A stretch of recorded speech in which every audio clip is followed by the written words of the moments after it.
start. Ilagay natin yung ating milk.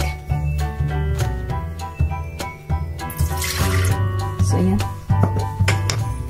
Tapos yung ating egg.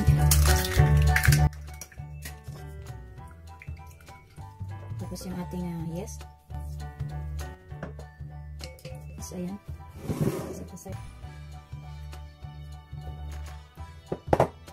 Sugar.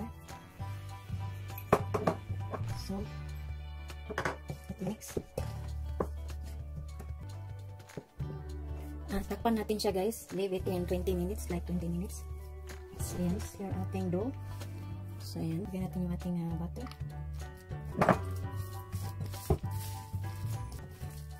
A little flour, guys.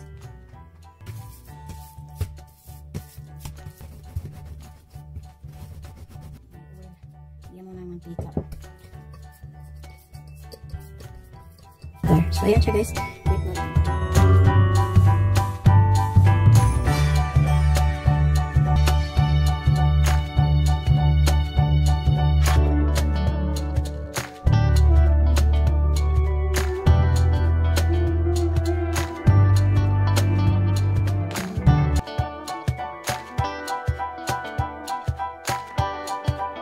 Leave it for like 45 minutes bago natin siya isalang. So, ayan guys, takpan muna natin at hintayin natin ang lumaki sila ulit. So, yan yung ating brush natin with egg wash. Saka natin ilagay sa ating oven. So,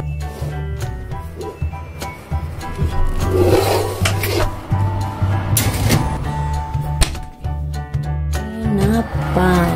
So, here.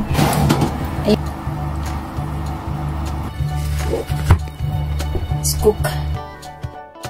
Ayan, brush natin with butter ang kanyang tops. So, ayan siya, guys.